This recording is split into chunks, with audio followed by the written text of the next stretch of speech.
पहुंचाएगा। श्रीमद् भागवत महापुराण। भगवान अद्भुत लीला विहारी हैं। जो बल के समुद्र हैं, जितने भी बलवान हैं उन्हीं के अंश से बलशाली हैं।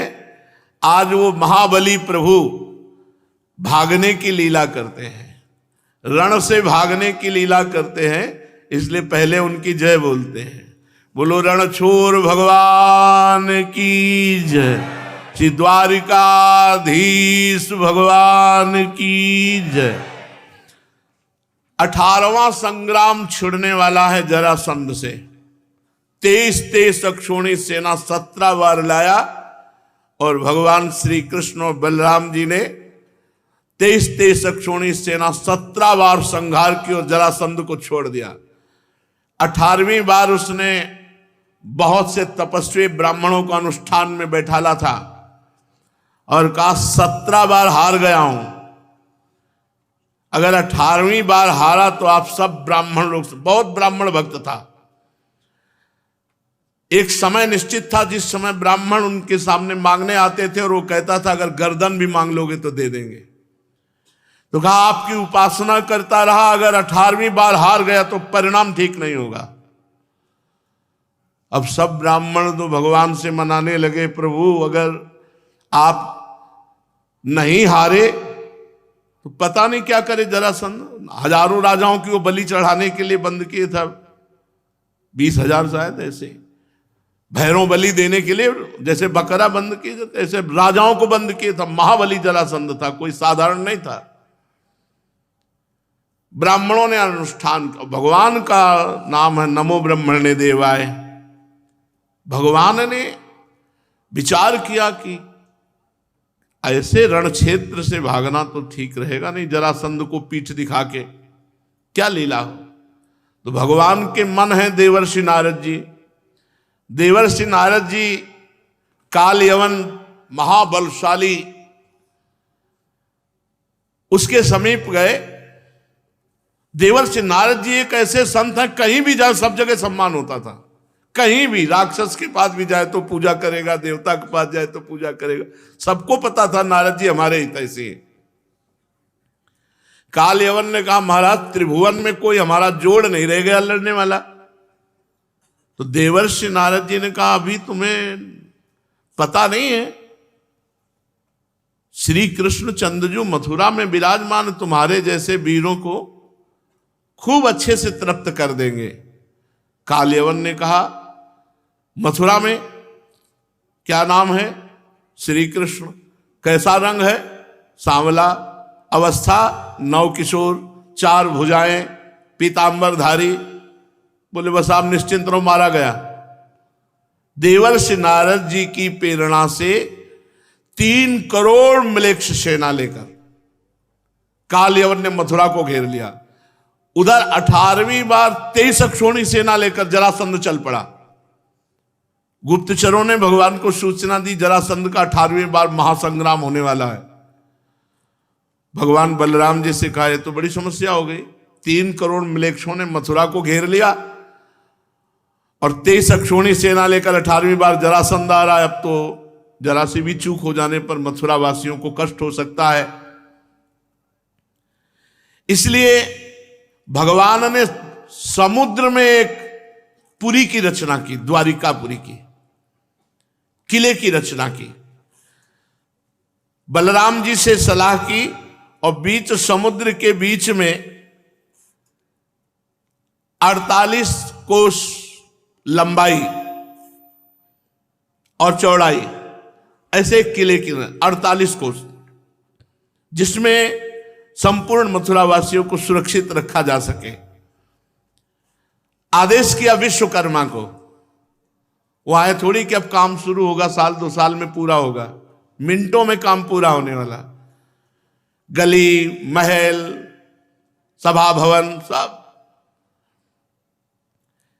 सुंदर नगर की रचना, उद्यान, विचित्र उपवन, दिव्य दिव्य लताएं, सोने के ऊंचे शिखरों वाले महल जो आकाश से बात करते, स्फटिक मणि की सुंदर सुंदर चबूतरे, बहुत सुंदर निर्माण द्वारिकापुरी का विश्वकर्मा जी ने किया।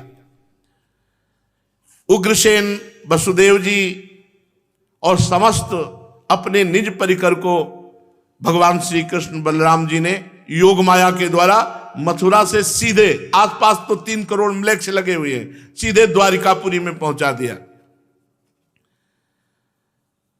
देवराज इंद्र ने पारिजात वृक्ष भेंट दिया जो द्वारिकापुरी में विराजमान। भगवान ने दिव्य सुधर्मा सभा की रचना की। वो सभा ऐसी की भूख प्यास बुढ़ापा, शरीर से पसीना निकलना, थकावट, ये सब कुछ नहीं हो सकती उस सभा में बैठने की।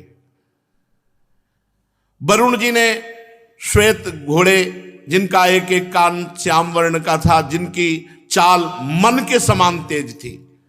धनपति कुबेर जी ने 8 निधियां भेज दी। भगवान की समस्त विभूतियां आकर के द्वारिकापुरी में एकत्रित होने लगी। सभी लोकपालों की भगवान श्री कृष्ण ने जो जो शक्तियां सिद्धियां दी थी वो सब भेंट की।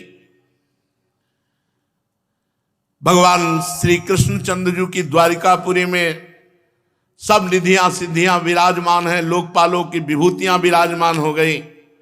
जब देखा कि योग माया के द्वारा सब मथुरावासी सुरक्षित द्वारिकापुरी पहुंच चुके हैं और जो कुछ थोड़ी प्रजा रह गई है उसके लिए बलराम जी को कि एक भी व्यक्ति का कहीं कोई भी अंग भंग न होने पावे, और गले में कमलों की माला डाली, पीतांबर फहराते हुए मुख्य दरवाजे से मथुरा के निकले। तम विलोक्य विनिष्क्रांत मुज्जिहानमिवोडुपम दर्शनीय तमम श्यामम पीत कौशेवाससम श्रीवत्स वक्ष संभ्राजत कौस्तुभा मुक्त कंधरम प्रचुदीर्घ चतुर्बाहुम नौ कंजारुणे क्षणम। भगवान जब मथुरा के प्रधान द्वार से निकले उस समय ऐसा मालूम हो रहा था एक साथ कई चंद्रमा उदय हुए हो। नील श्याम कांति, श्यामल शरीर अत्यंत दर्शनीय, उस पर रेशमी पीतांबर बिजली की कांति जैसा, वक्षा स्थल पर स्वर्ण रेखा, श्रीवत्स का चिन्ह, गले में कौस्तुभ मणि, अजान बाहु, लंबी लंबी भुजाएं, हाल में खिले हुए कमल के समान कोमल रत्नारे नेत्र, मुख पर मुस्कुराहट, आनंद की राशि राशि अटखेलियां, कपोल की छटा ही निराली, मंद मंद मुस्कान, जो देखे उसका चित्त चुरा ले। कानों में मकराकृत कुंडल झिलमिल झिलमिल कर रहे हैं। नारद जी ने ऐसा ही बताया था। प्रधान द्वार पे काल यवन खड़ा था, आसपास म्लेच्छ सेना घेरे हुए थी। काल यवन ने निश्चित किया यही श्री कृष्ण है, क्योंकि जैसा बताया था देवर्षि नारद जी ने वैसा है। श्रीवत्स चिन्ह, 4 भुजाएं, श्याम शरीर, कमल नेत्र और बनमाला धारण कर मस्ती से निकले, और बड़ी चंचलता है नेत्रों में। यही श्री कृष्ण है। ललकारा उसने, ए वासुदेव मुझसे युद्ध करो। कालयवन ने, भगवान ऐसे डर पे मानो जैसे कोई डर रहा हो कालयवन से। कालयवन ने देखा है तो डर गया हमारी केवल आवाज से। कालयवन दौड़ा, जैसे वो पैर बढ़ा रहे वैसे भगवान भागने के पैर बढ़ा रहे। कालयवन ने कहा तो कह रहे थे बहुत वीर योद्धा है, अभी तो आवाज दी और सिकुड़ गया, और हम दौड़े तो भाग पड़ा पीछे की तरफ। भगवान जी देखा कालयवन आया, रणभूमि से भाग पड़े। बड़े बड़े योगी जन जिनका ध्यान धरते रहते हैं, कालयवन उनके पीछे दौड़ा। भगवान रण छोड़कर भागे। कालयवन को इतनी दूरी बनाए थे कि अब पकड़ा तब पकड़ा। भगवान से कहता, अरे आपकी इतनी महिमा है वासुदेव, कैसे तुम भाग रहे हो, थोड़ा तो हमसे युद्ध करो। भगवान और भाग रहे, पीतांबर कस के। कालयवन पीछे भागा, भगवान एक गुफा में घुस गए।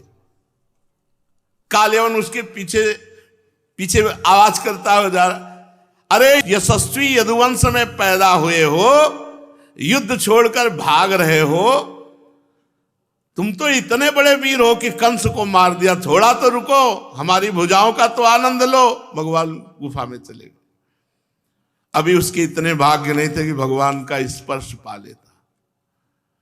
वो आक्षेप करता रहा, भगवान गुफा में प्रवेश कर गए। काल यवन भी पीछे गुस्साता हुआ प्रवेश किया, तो वहां सो रहे थे महाराज मुचकुंद। भगवान ने अपना पीतांबर उड़ा दिया। काल यवन ने सोचा कि इतनी जल्दी सो गया, ये इतनी दूर तो मुझे भगा के लाया और यहां इस प्रकार सो रहा है मानो साधु बाबा कोई पहले से ध्यानस्थ सो रहा हो। अभी हमारा परिचय नहीं जानता। काल यवन ने गुस्सा के एक लात मारी कस के। जो ही लात मारी सोई, जो सो रहे थे वो उठ गए। जो ही उठे और आंख खोली सोई, वो आग लग गई काल यवन के शरीर में, भस्म हो गया।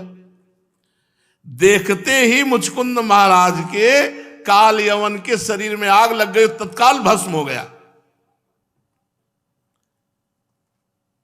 राजा परीक्षित ने पूछा, भगवान केवल दृष्टि खोलने मात्र से काल यवन जैसा महाबलवान जलकर भस्म हो गया है, कौन पुरुष थे, किस वंश के थे, ये शक्ति उनमें कैसे आई, किसके पुत्र थे? आप कृपा करके बताइए कि वो पर्वत की गुफा में जाकर क्यों सो रहे थे। श्री सुखदेव जी महाराज कहते हैं, परीक्षित वे इक्ष्वाकु वंशी महाराजा मानधाता चक्रवर्ती सम्राट, उनके पुत्र राजा मुचकुंद थे। ये बड़े ब्रह्म ऋषियों के भक्त, सत्य प्रतिज्ञ, संग्राम विजयी महापुरुष थे महाराज मुचकुंद। एक बार इंद्रादि देवता राक्षस असुरों से अत्यंत भयभीत हो गए थे, तो उन्होंने महाराज मुचकुंद से प्रार्थना की कि युद्ध में हमारे साथ सहयोग करो। बहुत दिनों तक युद्ध करते हुए महाराज मुचकुंद ने दैत्य और राक्षसों को पराजित किया। स्वामी कार्तिकेय की सेनापति पद पर और मुचकुंद जी उनके सहयोगी। तो जब विजय हो गई तो समस्त देवताओं ने देखा कि बहुत युद्ध में श्रम किया है, आप वरदान मांग लो। आपने अपना राज्य और जीवन की आशा छोड़कर हमारे लिए युद्ध किया, इसलिए आप वरदान मांगो। क्योंकि आप जितने दिन यहां युद्ध करते रहे, इतने में आपके पुत्र, रानियां, बंधु बांधव, अमात्य, मंत्री, ये सब के सब अंतर ध्यान हो गए, बहुत समय व्यतीत हो गया। आपकी जो इच्छा हो हमसे मांग लो। कैवल्य मोक्ष देने का अधिकार केवल भगवान श्री हरि को है, हम सबको नहीं है। इसके अलावा मांग लो। कैवल्य मोक्ष देने की सामर्थ्य तो केवल अविनाशी भगवान श्री हरि में है। परम यशस्वी राजा मुचकुंद ने कहा, देखो इस समय में वरदान एक ही सुहाई दे रहा, मैं बहुत थक गया हूं, सोना चाहता हूं।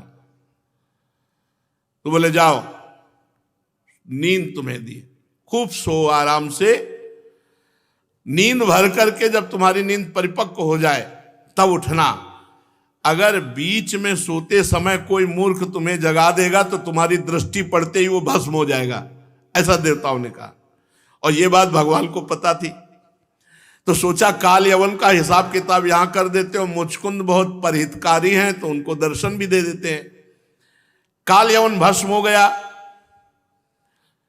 सोई मुचकुंद जी आसपास नेत्र दौड़ाए तो देखा जगमग जगमग कांति जिनके अंगों से हो रही है। तमालोक्य घनश्यामं पीत कौसेयवाससं श्रीवत्स वक्षसं भ्राजत कौस्तुभेन विराजितं चतुर्भुजं रोचमानं वैजयन्त्या च मालया चारु प्रसन्न वदनम स्फुरन मकर कुंडलम। भगवान श्री कृष्ण का श्री विग्रह वर्षाकालीन मेघ के समान सांवला, रेशमी पीतांबर धारण किए, वक्षास्थल पर श्रीवत्स, गले में कौस्तुभ मणि, दिव्य ज्योति बिखेर रहे हैं। 4 भुजाएं, वैजयंती माला घुटनों तक लटक रही है, श्रीमुख कमल अत्यंत सुंदर प्रसन्नता से खिला हुआ, कानों में मकराकृत कुंडल जगमगा रहे हैं, ओठों पर प्रेम भरी मुस्कुराहट, नेत्रों की चितवन प्रेम की वर्षा कर रही, अत्यंत नवकिशोर अवस्था, मतवाले सिंह के समान निर्भीक चाल। राजा मुचकुंद यद्यपि बड़े बलशाली धैर्यवान, पर भगवान का दर्शन देखकर चकित हो गए, हतप्रभ हो गए, घबरा गए। भगवान का तेज दुर्धर्ष है। तनिक सशंकित कांपते हुए महाराज मुचकुंद भगवान श्री कृष्ण से बोले। राजा मुचकुंद ने कहा, आप कौन हैं? इस कांटों से भरे हुए घोर जंगल में आप कमल के समान कोमल चरणों से क्यों विचर रहे हैं? और इस पर्वत की एकांतिक गुफा में पधारने का प्रयोजन क्या है? क्या आप समस्त तेजस्वियों के मूर्तिमान तेज हैं? कौन है आप? कोई दूसरा लोकपाल इतना तेजस्वी नहीं हो सकता। या तो आप ब्रह्मा हैं, या विष्णु हैं, या शंकर हैं। कौन है? क्या नारायण है? मैं समझ नहीं पा रहा हूं। आपके तेज से संपूर्ण गुफा का अंधेरा दूर हो गया। आपकी अंग कांति देखने की मेरी क्षमता नहीं, इतना तेज है। हे पुरुष श्रेष्ठ, यदि आपको रुचे तो अपना जन्म, कर्म और गोत्र बतलाइए, क्योंकि हम सच्चे हृदय से जानना चाहते हैं आप कौन हैं। पुरुषोत्तम, यदि आप हमारे बारे में जानना चाहते हैं तो हम इक्ष्वाक वंशी चक्रवर्ती सम्राट महाराजा मानधाता के पुत्र हैं। मेरा नाम मुचकुंद है, इक्ष्वाक वंशी क्षत्रिय हैं। मैं आपके चरणों में नमस्कार करता हूं। बहुत दिनों तक जागते रहने के कारण मैं थक गया। निद्रा ने मेरी समस्त इंद्रियों की शक्ति छीन ली थी, बेकाब कर दिया था। मैं यहां सो रहा था, अभी अभी पता नहीं किसने मुझे जगा दिया और उसके पापों ने उसको जलाकर भस्म कर दिया। इसके बाद परम सुंदर आपका दर्शन हुआ। महाभाग, आप समस्त प्राणियों के माननीय हैं। आपका दिव्य असह्य तेज मेरी शक्ति को छीन कर रहा है। मैं बहुत देर तक आपको देख नहीं सकता और आपसे बोल नहीं सकता। जब राजा मुचकुंद ने इस प्रकार कहा, तब समस्त प्राणियों के जीवनदाता भगवान श्री कृष्ण हंसते हुए मेघ गंभीर वाणी में बोले, प्रिय मुचकुंद, मैं अपना परिचय क्या बताऊं? मेरे अनंत जन्म कर्म है, मेरे अनंत जन्म कर्म है। मेरा नाम भी अनंत है, मेरे कर्म भी अनंत है, मेरे जन्म भी अनंत है। मैं भी अपनी गिनती नहीं जानता। संभव है कोई पुरुष अनेक जन्मों तक प्रयास करके धूल के छोटे छोटे कणों को गिन ले, परंतु मेरे गुण को, मेरे जन्म को, मेरे कर्म को, मेरे नामों को, मेरी लीला को नहीं गिन सकता। हरि अनंत, हरि कथा अनंता। भगवान कह रहे छोटे छोटे कण, धूल कण गिन लो, पर मेरी मैं, इसीलिए वेद भी नेति नेति कहते हैं। राजन, शनक, सनंदन, सनातन, सनत कुमार, ये परम ऋषिगण मेरे त्रिकाल सिद्ध जन्म और कर्मों का वर्णन करते रहते हैं, परंतु कभी उनका पार नहीं पाते। मुचकुंद, ऐसा होने पर भी मैं अपने वर्तमान के जन्म, कर्म और नामों का वर्णन करता हूं। सुनो, ब्रह्मा जी ने मुझसे धर्म की रक्षा के लिए, पृथ्वी का भार हरण करने के लिए, असुरों का संहार करने के लिए प्रार्थना की। उन्हीं की प्रार्थना से मैंने यदुवंश में वसुदेव जी के यहां अवतार ग्रहण किया, और अब मैं वसुदेव जी का पुत्र हूं, इसीलिए लोग मुझे वासुदेव कहते हैं। अब तक मैंने कालनेमी असुर, जो कंस के रूप में पैदा हुआ था, प्रलंबासुर, बकासुर, अघासुर, पूतनाएं, अनेकों साधुद्रोही असुरों का संहार कर चुका हूं। राजन, ये जो तुम्हारी दृष्टि पड़ते हुए भस्म हुआ, ये काल यवन था जो मेरी प्रेरणा से तुम्हारी तीक्ष्ण दृष्टि पड़ते ही भस्म हो गया। अब मैं तुम पर कृपा करने के लिए गुफा में प्रकाशित हुआ हूं, क्योंकि तुमने पहले मेरी आराधना की है और आराधना कभी भी विफल नहीं जाती। इसलिए राजन, तुम्हारी जो अभिलाषा हो मुझसे वरदान मांगो, मैं तुम्हारी सारी लालसा अभिलाषाएं पूर्ण कर दूंगा। माम प्रपन्नो जनः कश्चिन भूरोर्हति सोचितुम, जो पुरुष मेरी शरण में आ गया उसके लिए त्रिभुवन की कोई ऐसी वस्तु पद नहीं है जो उसे प्राप्त ना हो जाए। ये श्री सुखदेव जी कहते हैं, परीक्षित, जब भगवान श्री कृष्ण ने इस प्रकार कहा तब राजा मुचकुंद को गर्गाचार्य जी की बात याद आ गई कि भगवान का अवतार होने वाला। वो जान गए स्वयं सच्चिदानंद भगवान पधारे हैं। आनंद में भरकर अश्रु प्रवाह करते हुए साष्टांग दंडवत की और इस प्रकार स्तुति प्रारंभ की। विमोहितोयम जनई समायया त्वदीयया त्वाम न भजन्त्यनर्थ दृक्, सुखाय दुःख प्रभवेषु सज्जते, गृहेषु योषित पुरुषश्च वंचितः। प्रभो, जगत के सभी प्राणी आपकी माया से अत्यंत मोहित हो रहे हैं। क्यों? क्योंकि वे आपसे विमुख हैं। भगवान की माया कब फांसती है? जब आप भजन नहीं करोगे, नाम जप नहीं करोगे, भगवान की अर्चना वंदना लीला कथा इनसे दूरी रहोगे तो माया फांस लेगी।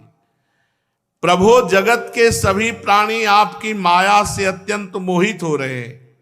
वे आपसे विमुख होकर अनर्थ में फंसे रहते हैं क्योंकि आपका भजन नहीं करते। बस सुख की प्राप्ति के लिए घर गृहस्थी के उन झंझटों में फंस जाते हैं जो सारे दुखों के मूल स्रोत हैं। इस तरह चाहे स्त्री हो या पुरुष, सब ठगे जा रहे हैं आपकी माया से। इस पाप रूप संसार से सर्वथा रहित प्रभु, ये भारत भूमि अत्यंत पवित्र कर्म भूमि है। ध्यान दीजिए, बड़ा दुर्लभ है। ये भारत भूमि पवित्र कर्म भूमि है। इसमें मनुष्य रूप में जन्म होना तो अत्यंत दुर्लभ है। और मनुष्य जीवन इतना पूर्ण है कि इसमें भगवत प्राप्ति की सारी सुविधा है, कोई भी असुविधा नहीं। अपने परम सौभाग्य से और भगवान आपकी हेतु की कृपा से जो भारत भूमि में मनुष्य जन्म प्राप्त करके अपनी मति गति को असत संसार के भोगों में लगाकर घर गृहस्थी के अंधेरे कुएं में पड़ा रहता है, आपका भजन नहीं करता, आपके श्री चरण कमल की उपासना नहीं करता, वो ठीक उसी पशु के समान दुर्गति को प्राप्त होता है जो तृण से ढके हुए अंधेरे कुएं में जाकर तृण के लोभ से गिर जाए और वहां सड़ सड़ के मरे। भगवान, मैं राजा था, राज्य लक्ष्मी के मद में मतवाला हो रहा था। इस मरने वाले शरीर को ही तो मैं आत्मा अपना स्वरूप समझ रहा था। प्रभु, राजकुमार राजकुमारी, रानी, खजाना, पृथ्वी का लोभ, यही सब मुझे लग रहा था सत्य है। उन वस्तुओं की चिंता दिन रात मेरे गले में लगी रहती। इस प्रकार मेरे जीवन का यह अमूल्य समय बिल्कुल निष्फल व्यर्थ चला गया। जो शरीर प्रत्यक्ष ही घड़े और भीत के समान मिट्टी का है, दृश्य होने के कारण उन्हीं के समान अपने से अलग भी है, उसी शरीर को मैंने अपनी आत्मा माना, अपना स्वरूप मान लिया और अपने को मान बैठा नरदेव। मैं मदांध हो गया, कुछ समझा नहीं। रथ, हाथी, घोड़े, पैदल, चतुरंगनी, सेना, सेनापतियों से घिरकर मैं पृथ्वी में इधर उधर घूमता रहा।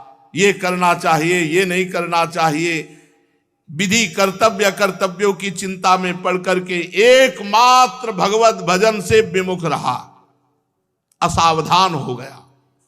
संसार में बांध रखने वाले विषयों के लिए दिन दूना रात चौगुना आशा बढ़ती चली गई। परंतु जैसे भूख के कारण जीभ लपलपाता हुआ सांप असावधान चूहे को दबोच लेता है, वैसे ही काल मृत्यु रूप दांतों से एकाएक प्रमादग्रस्त प्राणी को चबा डालता है, काल ग्रसित। प्रभु जो पहले सोने के रथों पर बड़े बड़े गजराजों पर चढ़कर अपने को राजा नरदेव कहलाता, वही शरीर जब काल का ग्रास बन जाता है तो फेंक देने पर पक्षी खा जाते, विष्ठा बना देते हैं। धरती में गाड़ देने पर सड़कर कीड़ा हो जाता है, आग में जला देने पर राख का ढेर बन जाता है। प्रभु जिसने सारी दिशाओं पर विजय प्राप्त कर ली और जिससे लड़ने वाला संसार में कोई रह नहीं गया, जो श्रेष्ठ सिंहासन पर बैठता है और बड़े बड़े नरपति जो पहले उसके समान थे अब जिसके चरणों में सिर झुकाते हैं, वही पुरुष जब विषय सुख भोगने के लिए जो घर गृहस्थी की एक विशेष वस्तु है अपनी रानियों के पास जाता है तो उनके हाथ का खिलौना, उनका पालतू पशु बन जाता है। प्रभु बहुत से लोग विषय भोग छोड़कर पुनः राज्य आदि भोग मिलने की इच्छा से ही दान पुण्य करते हैं कि मैं फिर जन्म अगला लूं तो बड़ा सम्राट बनूं, ऐसी कामना रखकर तपस्या में भली भांति स्थित होकर शुभ कर्म करते हैं। जिसकी तृष्णा बढ़ी हुई है, भोगे हुए भोगों को पुनः भोगने की इच्छा का नाम तृष्णा है, वह कदापि सुखी नहीं हो सकता। अपने स्वरूप में एक रस स्थित रहने वाले हे भगवान, ये जीव अनादिकाल से जन्म मृत्यु रूप संसार के चक्कर में भटक रहा है। बहुत सुंदर बात। भवाप वर्गो भ्रमतो यदा भवेद जनश्च तरहच्युत सत्समागमः सत्संगमो यर्हि तदैव सद्गतौ परावरे से त्वयि जायते मतिः। अनादिकाल से बार बार जन्म बार बार मरण, इस संसार चक्र में जीव भटक रहा है और जब संसार चक्र से छूटने का आपकी कृपा से समय आता है तब उस जीव को सत्संग मिलता है। सत्संग मिला, भगवान की हमारे ऊपर बड़ी कृपा है। अब हमारा आखिरी जन्म होने वाला है, इसीलिए भगवान ने हमें सत्संग दिया है। अब मोहि भाव भरोस हनुमंता बिनु हरि कृपा मिले नहीं संता जो प्रभु मोहि अनुग्रह कीना तो तुम आई दर सठ दीना। संतों का समागम भगवान की शुद्ध कृपा, बिनु सत्संग विवेक न होई राम कृपा बिनु सुलभ न सोई। जब जन्म मृत्यु चक्र से छूटने का जिस जीव के ऊपर भगवान की कृपा होती समय आता है तो उसे सत्संग मिलता है। ये निश्चय है कि जिस क्षण सत्संग प्राप्त होता है उसी क्षण संतों के आश्रय कार्य कारण रूप जगत के एकमात्र स्वामी आप में जीव की बुद्धि अत्यंत दृढ़ता से लग जाती है। भगवान, मैं ऐसा समझता हूं कि आज मेरे ऊपर आपकी परम अनुग्रह वर्षा हो रही है। क्यों? क्योंकि बिना परिश्रम के अनायास ही मेरा आज संसार बंधन टूट गया। आपका दर्शन, बड़े बड़े योगी लोग ध्यान करते रहते हैं, आप उनके ध्यान में नहीं आते, वो आप मेरे सामने खड़े हैं। हे अंतर्यामी प्रभु, आपसे क्या छिपा है? मैं आपके चरणों की सेवा के अतिरिक्त और कोई भी वर नहीं चाहता, क्योंकि जिनके पास किसी प्रकार का संग्रह परिग्रह नहीं है अथवा जो संग्रह परिग्रह के अभिमान से रहित हैं, वो लोग भी केवल आपके चरणों की सेवा की प्रार्थना करते रहते हैं। भगवान, भला बतलाइए तो सही, मोक्ष देने वाले आपकी आराधना करके ऐसा कौन श्रेष्ठ पुरुष होगा जो अपने को बांधने वाला सांसारिक सुख मांगे? नहीं चाहिए। इसलिए प्रभु, सतोगुण रजोगुण तमोगुण से संबंध रखने वाली समस्त कामनाओं को छोड़ करके केवल माया के लेस मात्र संबंध से रहित गुणातीत एक अद्वितीय चित स्वरूप परम पुरुष, हे श्री कृष्ण, मैं आपकी शरण में, मैं आपका शरणागत हूं। भगवान, मैं अनादिकाल से अपने कर्म फलों को भोगते भोगते अत्यंत आर्त हो रहा था। उनकी दुख की ज्वाला रात दिन मुझे जलाती रहती थी। मेरे 6 शत्रु काम क्रोध लोभ मोह मद मत्सर, ये 5 ज्ञानेंद्रिया, एक मन, ये कभी शांत नहीं हुए। इनकी विषयों की प्यास बढ़ती जा रही थी। कभी किसी प्रकार एक क्षण के लिए मुझे शांति नहीं मिली। हे वासुदेव, हे शरणदाता, अब मैं आपके भय, मृत्यु और शोक से रहित श्री चरण कमलों की शरण में आया हूं। सारे जगत के एकमात्र स्वामी परमात्मा, आप मुझ शरणागत की रक्षा कीजिए। जब ऐसी मुचकुंद जी ने स्तुति की तो भगवान श्री कृष्णचंद्र जी ने कहा, सार्वभौम सम्राट, तुम्हारी मति, तुम्हारा निश्चय बड़ा पवित्र है, बड़े ऊंची कोटि के विचार हैं आपके। मैंने तुम्हें बार बार वर देने का प्रलोभन दिया, फिर भी तुम्हारी बुद्धि कामनाओं के अधीन नहीं हुई और मेरी चरण सेवा की बात की। मैंने तुम्हें जो वर देने का प्रलोभन दिया वो केवल तुम्हारी सावधानी की परीक्षा के लिए। मेरे जो अनन्य भक्त होते हैं उनकी बुद्धि कभी कामनाओं से इधर उधर नहीं भटकती। जो लोग मेरे भक्त नहीं होते हो, चाहे प्राणायाम आदि के द्वारा अपने मन को वश में करने का कितना ही प्रयत्न क्यों न करें, उनकी वासनाएं क्षीण नहीं होती। राजन, उनका मन फिर विषयों के लिए मचल पड़ता है। आज से तुम अपने मन और सारे मनोभावों को मुझे समर्पित कर दो, मुझ में लगा दो और स्वच्छंद रूप से पृथ्वी पर विचरण करो। मुझ में तुम्हारी विषय वासना शून्य निर्मल भक्ति सदा बनी रहेगी। तुम्हें एक जन्म और लेना पड़ेगा अभी, मुचकुंद जी से कहा, क्योंकि तुमने क्षत्रिय धर्म का आचरण करते हुए बहुत से पशुओं का शिकार किया है और युद्ध आदि में बहुत से सैनिकों को मारा है। अब एकाग्र चित्त से मेरी उपासना करते हुए तपस्या के द्वारा उस पाप को धो डालो। अगले जन्म में तुम ब्राह्मण कुल में जन्म लोगे, नरसिंह मेहता के रूप में, और समस्त प्राणियों के सच्चे हितैषी परम सुहृद हमारे विशुद्ध भक्त बनोगे। उस समय तुम्हें हमारी प्राप्ति हो जाए। 52 बार भगवत साक्षात्कार हुआ नरसिंह मेहता जी को। 52 बार भगवान बार बार प्रकट हुए उनके यहाँ।